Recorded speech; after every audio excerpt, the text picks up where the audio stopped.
but they'll come in on one night. How much are they, do you know? That's what I gotta find out. But, Okay. before David asks him. Do we know, did the lights get repaired on China? They're on the list of being repaired. They're not gonna charge us because of the fact that they already charged us for them and didn't fix them Okay. correctly.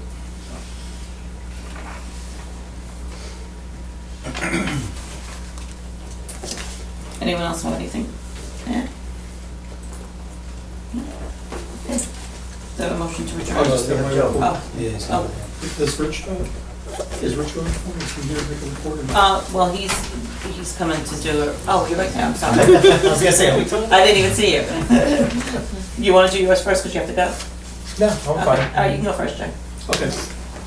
We have a number of things to report to the board. The first is that on the one pending lawsuit, civil lawsuit that we have still outstanding is Ashley Holmes versus the ZBA. That's still pending. There hasn't been a decision that I'm aware of.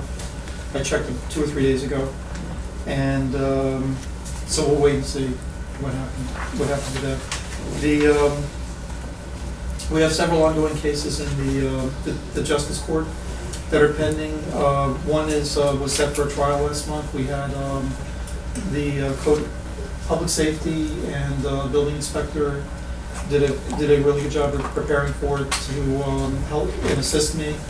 The trial was adjourned by the judge. I'm not exactly sure why. I think he said that he wanted to try again to get the parties to agree to something. I'm not sure why. I mean, it was set for a trial date. We came prepared for the trial. And he said that he wanted to hold it off to make one more something. So, but I wanted to thank public safety and the building inspector because they really did a good job helping me prepare for the case. We have a Will it be next month? pardon me? Will it be next month? The trial won't be next month, but it'll be on the calendar. These are things that have been carried on the calendar forever, the cases that I'm mentioning. So it's on the calendar again.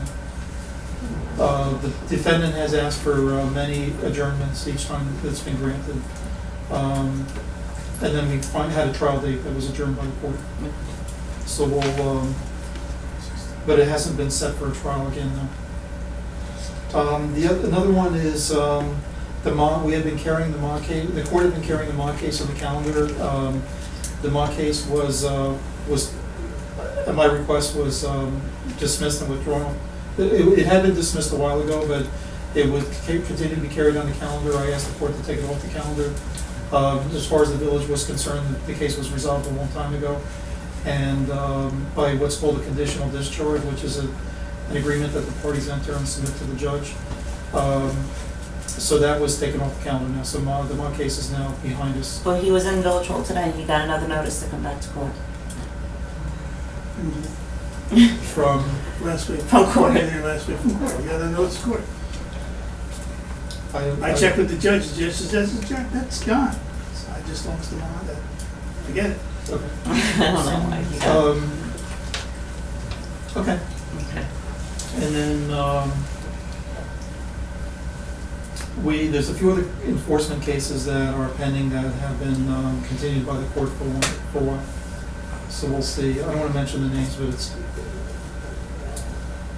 one is fairly significant and a dangerous. One of these houses that has a dangerous condition in it, and I probably will take some action to. And I told the judge that I probably will take some action to try to resolve it. The unsafe condition is right at the front door of the premises, and so something has to be done. So we'll figure that out anytime. There wasn't a resolution that was being circulated by SCOVA and had to do with offshore drilling. Did we get that? We did not. So the SCOVA executive board took a position that New York State has asked I think the federal government is trying to set up offshore drilling sites or give licenses out for offshore drilling sites along the East Coast, and New York State has taken the position that they would like to be exempt from that and exempt from the federal initiative. So the Suffolk County Villages, the Executive Board of the Suffolk County Village Association took a position that they're against it on behalf of the villages, that they want New York State to be exempt from the offshore drilling initiative. And they were asking the villages to take votes in support of that. Okay. So I don't know how you feel about that, but basically, the government's idea, the federal government's idea, as I understand it, was to open up offshore drilling on the continental shelf along the East Coast, and the New York State is seeking to be exempt from that. That's basically it. New York State doesn't want it on the New York State coastline, which would be Long Island, basically. So that maybe we could get that for the next meeting. I was gonna say, when did it have to be passed, because I could contact them and get a copy of it. Probably by the next meeting. Okay. So that's something that's been happening. The other thing that a number of villages have discussed is the last year they had the Suffolk Share program that came to be. So many villages are asking me whether they're mandatory, whether it's mandatory that we buy our goods and services through that. Through the county?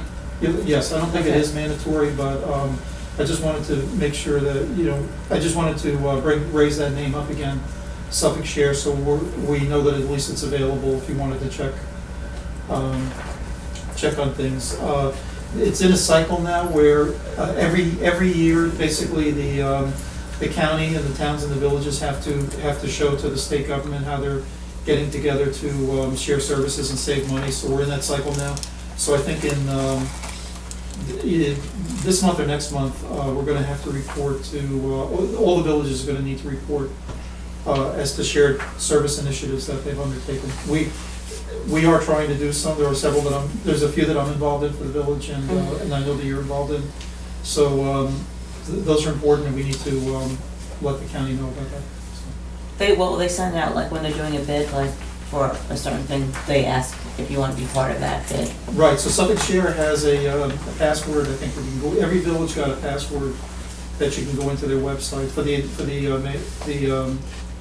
chief executive officer, I think, to go into the website, or maybe the clerk, and check what's available. So that's how it's done. I mean, like, almost like a cooperative, where we're being, Yeah, that it's kind like- of, do you know what I'm leaning towards? It's kind of like yes, kind of like a cooperative, but it's, we're not buying in a group.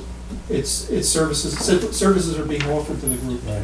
but we're not, for a particular price, but we're not necessarily buying I as a understand. group. Okay.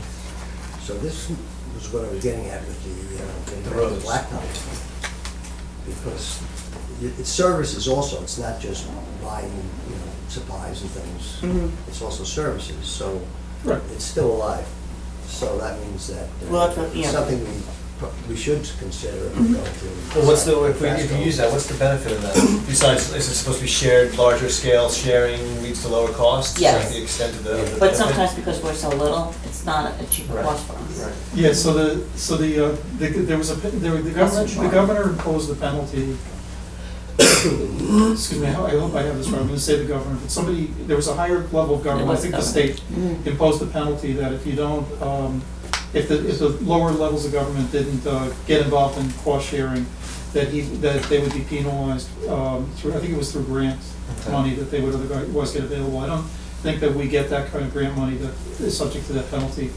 But the idea was there's 2 or 3 months in the summer that everybody's supposed, all the villages and towns are supposed to get together and talk about how they're gonna save money and come up with a plan, and then the plan gets approved in August and September and gets submitted to the state government.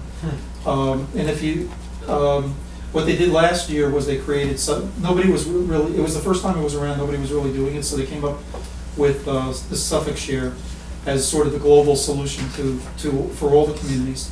And they also, by resolution, said that if you don't vote, you're automatically considered to have voted yes, because you could have voted no on it. So most villages either didn't vote or voted yes on Suffolk Share. So that's now what's in place. And I'm just mentioning, I don't know anybody that's bought anything through Suffolk Share, obviously. But I just want to mention, people are asking questions about it because now it's been around for a year. Well, the last bid was for a car, for code enforcement, and they weren't cheap, Right. So I didn't think they were any cheaper than for us, because we're not buying a fleet. You know, some of the Right. villages are buying 2, 3, 4 cars, you know, but for one car, it wasn't worth it. Yes, Yeah. yeah, that's often the case. So do you recommend that we vote, just because it should be, we should be a board on this, or? Well, when it comes up Suffolk County to, Sheriff, we are. yeah, we are, So if we but- vote yes, are we locking ourselves in, or it just means that we support the initiative? But if we want to go use Vasco for, you know, to fix some potholes, we can do that. You're not obligated, Not right, obligated. it's not exclusive, you know. The other thing is that there are companies, when we do this bidding, like asphalt, and there are, we should always look at the state bid. I mean, it's often the companies that have won the county bid or the state bid, just to get the per ton.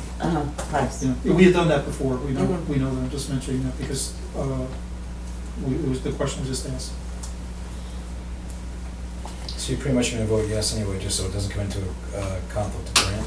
Right, But you're not, like you said, you're not obligated to use who they're offering. right. Yeah, us and Shore, a lot of times, it's just cheaper for us to go privately than to go out and use them, or the town, you know. Anything else? I think that's it, unless people, I just want to see where we want, you know, you and I were going to. we have to have need to fix up the law. Well, I see we passed, when I was not here, what was passed? The one that you, the first one that you did, that we changed the order in which we Right, discussed. that was unsafe building. Mhm. Okay, so that was, by the way, you voted May on that? Unsafe building? Yeah, there was just some, well, I'm like, What? That was, we didn't change didn't anything vote, other right. than who gets their name brought up at this meeting. That was it was because. something else, it was something in, I remember reading it, I'll have to get it back in front of me again. I I'll think email you about it, just tell you what I thought. your fireman, it looks bad when you do that. It's an unsafe building. No, that's my opinion, I'm entitled to it. Anyway, the main one is the 183. That was the long one. Right. So, and along with that, we separated out permits. Okay, So if you want to, you know, I just want to get that back in the, okay, well, why don't we talk, okay. you know, if you, like, a good time for me to talk about things like that is on Saturday morning, you know, because I don't have anything else going on, I can concentrate on it, if that's available to you. Well, I'm not sure what, I mean, do you have questions about it? I mean, I sent over everything, so, The last version you had, I don't think I had any questions, but I'll take another look at it. because then, I know it's a lot of work, but the way it would be was that having written it in my, I think we use the word fluffy language, that you'll translate it into legalese, and then, so, I Okay, mean, if so you have I'll a do question about the translation. Push the intention, translation button on my computer. but, so, do you want to set something up, or do you want to wait and see if there's a need to get? I'll go through it tonight or tomorrow. Okay. Yeah, just pick it apart. I think we had emails going back and forth, so I'll go back and see what we said and pull it up. Anything else? Rich, do you want to do it? Sure. Well, we had a question. There seems to be, we were talking about all the water that forms in Singing Wood by Jackie's side Right. property and Yep. the other 17 White Pine. You know, 17 White Yes. Pine. And if there was something that we could repair it, and I know you looked with Barbara Donovan, and I don't remember exactly, but what, I think was a drain on Jackie's property or something, she didn't want it. So, do you want to just talk about that? Sure, that's drain number 5152. That set of drains was put in initially with the subdivision, and the calculations weren't right, so they should have never been approved, but they were, so we have to deal with them. There's two drains leading to both of those two drains that are further up grade to the east of the two drains on Singing Wood. They don't get anything. When it rains, it literally runs right by them. So we've tried fins, kind of like bumps, to try to direct some of the water to it. They lasted about 2 seasons before the snowplow finally popped them up. They did actually help quite a bit, but the problem is really we need bigger drains, and neither of the homeowners want drains on their property. There's the way around that would just be to put them in the right of way. But more than likely, the best way to deal with it is when the road gets redone, to put a series of drains in with overflows that would actually be in the road. But the cost to do that would be very, very high. So it probably should be paired with a repave of Singing Wood. so at a later date. It only happens when we get rainfall greater than 1 inch per hour.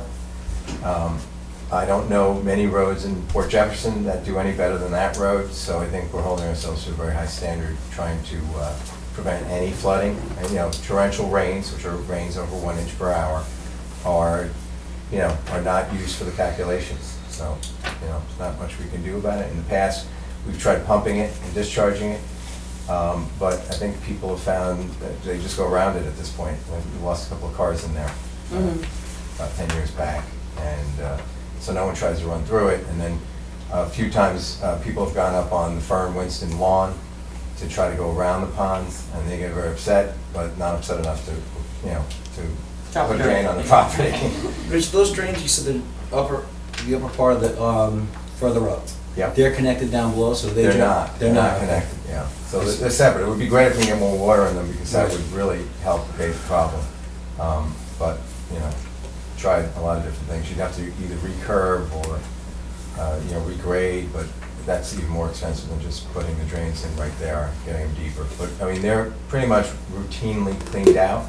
And I can tell you, there was a couple of years we pulled up bicycles, we pulled up cinder blocks. I mean, I don't know what was getting in there or how it was getting in there, but stuff was getting in there. So they do better now, and they get cleaned pretty much annually, and that seems to do pretty good. I think once or twice a year they'll flood. Okay. Not causing property damage, it's just the roadway being. No, Just they a little bit, flood, and then yes. as soon as the wind. Yeah, I've seen A lot of it is just airflow. Okay, sometimes the water comes up so fast, and since the two drains are exactly opposite of one another, it's like the tomato juice coming out of a tomato can without the second hole. Think of it that way, Might be like right? the global Yeah, it flow. needs to vent in order to equalize the pressures out. So, they usually don't put them directly opposite one another, usually offset them like the ones we just did for phase 2. But they didn't do it, they put them across one another, and that's what you get. Okay. I just have one other comment. Mhm. Yeah. The New York, I think you and I discussed this briefly, I'll just mention it to the board. The New York Conference of Mayors had a, 2 or 3 weeks ago, had an instruction program in Nassau County regarding what they call SALT, which is state and local taxes.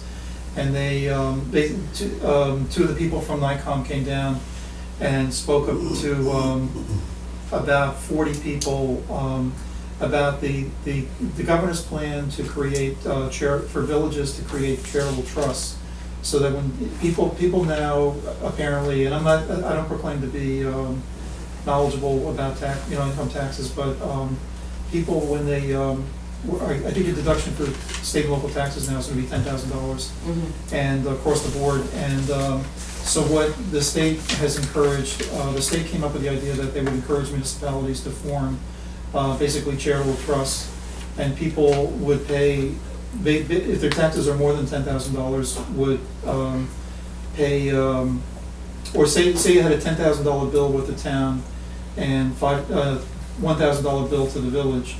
Your $10,000 deduction on Schedule A would be eaten up by the town. So then your village tax would not be deductible. So what the governor came up with this idea that what he was going to have people do is create a charitable trust, and people would be walking in here to pay the taxes, but they would say, "Oh, I don't want to pay my taxes. I want to make a charitable donation to this trust." And then we're supposed to apply the trust money to the village, so the village can keep running, because you would get a deduction for the charitable contribution. So there's a number. With the structure that the governor had is sort of complicated, and it really, people are just now digesting it, and there wasn't enough time for anybody to get it in this year. I think there's one village in Nassau County, Brookville, I believe, where they have significant taxes, but there's not enough time for anybody else to do it. There's a timing problem. So By next year, it could be away. and everybody, meanwhile, the IRS is watching this, so the IRS is trying to come up with some regulations as to how to deal with this, which they may end up just disallowing the whole thing and saying that it's illegal, we don't know. But nobody else is, other than this one village in Nassau County that said that they were interested, and nobody else at the meeting, as I understand it, said that they were going to go ahead and do it. So if you have a question, that's the end of that story for this year. if anybody's wondering about it.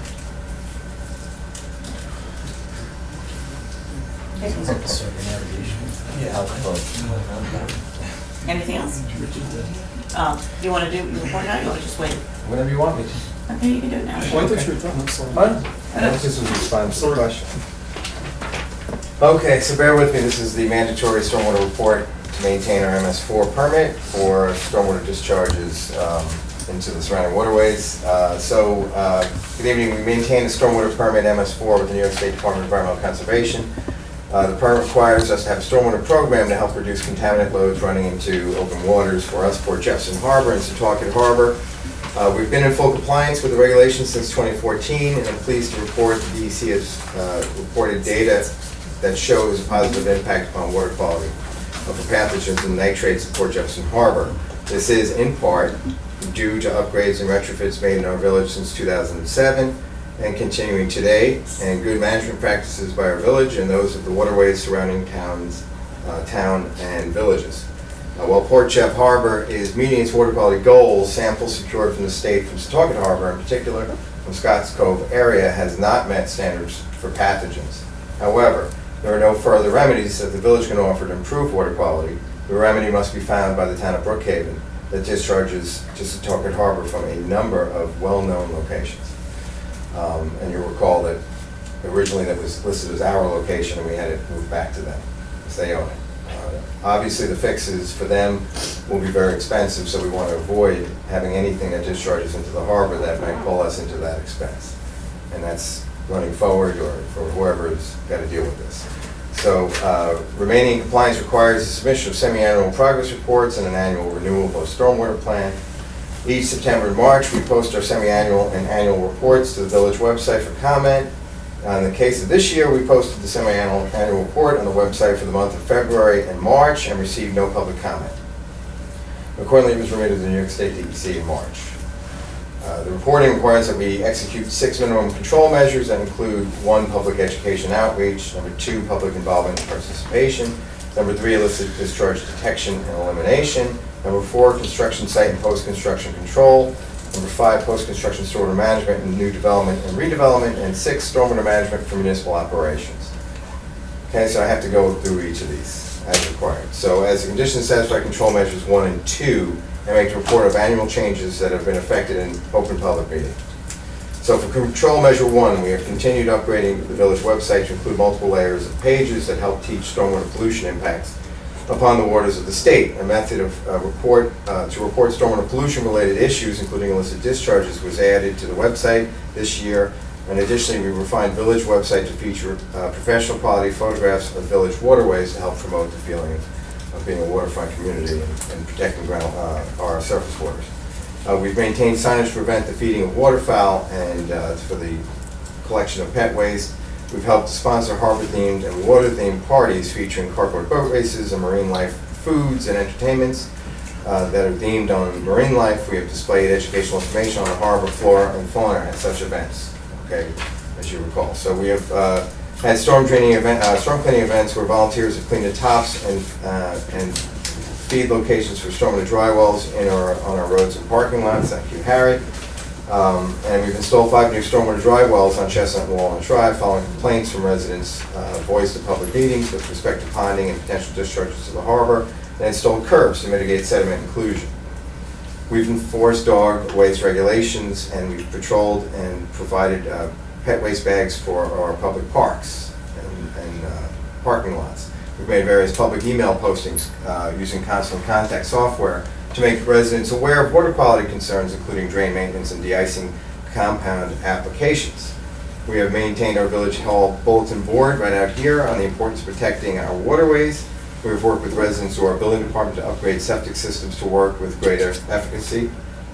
We have had numerous meetings with the Setauket Harbor Task Force to share resources toward minimizing pollution impacts on our surrounding waterways. At a meeting 2 weeks ago with the Setauket Harbor Task Force, we were given information on a new frequency of water quality testing that will be performed by the task force and how that data will be able to be shared with us so that maybe we can make some decisions based on that data that comes in. And it'll be real-time data. It's quite neat. Of greatest note is a resident earned his Eagle Scout Hornet Day project from conservation work being performed in this reporting period by restoring the stormwater rain garden retention pond at California Park, which was installed in 2007. His work involved removing shallow root weeds and brush and replacing with the following plant species: the sweet pepper bush, blue flag iris, swamp milkweed, and the southern arrowroot. These species were selected for their efficacy in absorbing water and reducing nitrate concentrations. Details of the project were highlighted on the homepage of the village website for over 3 months, and the work was detailed in the 3 Village Herald and Newsday, print and online publications. So we're very excited about that. So that's a summary of what we've done to involve the community and to educate everybody on stormwater pollution and controls towards pollution on our surface water bodies. So regarding minimum control measure 3 for illicit discharge detection, that would be spills and releases that are caused purposely. We've increased enforcement of stormwater pollution prevention measures by teaching our code enforcement officers, clerk's office employees, and building departments officials about stormwater impacts and pollution prevention. We've taught the building commissioner and the planning department about stormwater pollution prevention through the distribution of a generic pollution prevention plan and a good maintenance technique and schedule. We've upgraded the village website to include multiple layers of pages to help reduce pollution impacts on the waters of the state. Of note is we had no illicit discharges this year after having several for the years previous. So I think it's working, all the efforts. So regarding minimum control measure 4 for constructing site and post-construction control. The website includes a new online billing application that includes the secret short and long form, so we can identify what people are doing and identify situations where building applications need to be addressed with stormwater controls. The environmental commissioner, that's me, reviews all building permits and can deny a permit application based upon environmental issues. The commissioner performs inspections with the building inspector, so that's something new. We've been going out and trying to do those together. A generic spill pollution prevention plan has been added to the building permit application, which is version now 11, and is used as a guide by the building and planning departments for the first time. We've had a reduction in the number of stormwater-related violations issued at village-located construction projects.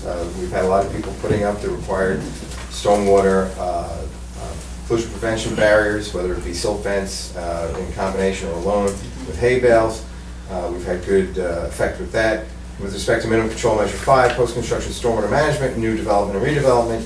For the year, this has involved stepping up our activities to inspect construction projects after completion to ensure that the design specifications are met. So this is a little different than the one previous. It's not just what's happening during construction, it's what happens after construction. So a lot of the things that we would do for before construction don't necessarily apply here because it's about maintenance and making sure that people are doing the things necessary to maintain the efficacy of the systems that they've put in based on the design. So we don't have a whole lot of that here because we're residential in nature. We don't have any commercial structures or large subdivisions that we have to address. So typically these include really our assets. That would include the California Park, retention pond, and our stormwater dry wells. And as mentioned, we've had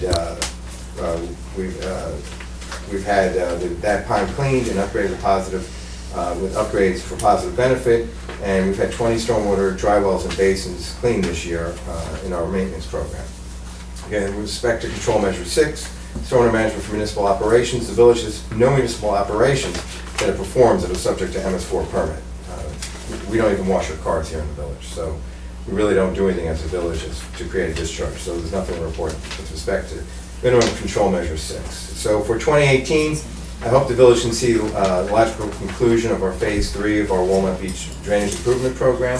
In particular, phase 3 to capture the final small volume of fresh water entering the parking lot of Walnut Beach and breaking due to open marsh and open water of the harbor. I hope we can bring more signage to educate residents on the importance of surface water quality and continue to streamline information between the building department, planning department, and Board of Zoning Appeals, which has yet been addressed. We are considering constructing a large flow chart to detail the review process for the benefit of the village and its administrators and for the residents to clarify the process of how things get done and who gets involved when. And finally, we will need to renumber and placard our dry wells this year to provide clarity in their maintenance and prohibit pollution. We've installed so many new ones that we now need 3 digits to capture all of our stormwater dry wells. That's the look ahead for the year. If anyone has any questions, I can answer them. Otherwise, I'll put this into the record for Jeff. Well, the dry wells are gonna get renumbered. We're just waiting for a weekend and it's not raining. Right. Okay. Well, those are plans for the year. So. Yeah, and What kind of signages were you looking for, what kind of signs? We have signs that are out there already, we just need to replace them because they're Okay. faded, and then we need a few more put up. We used to have one on the entrance on the way into the village, but when we replaced the sign, it didn't really fit. So we probably want to, come up with a way to do it tastefully and include it on the signage. Any other questions? Thank you. Thank you. Do you have a motion to adjourn the meeting? Second. You want to start the next one, you want to take a 5-minute break? Take a break.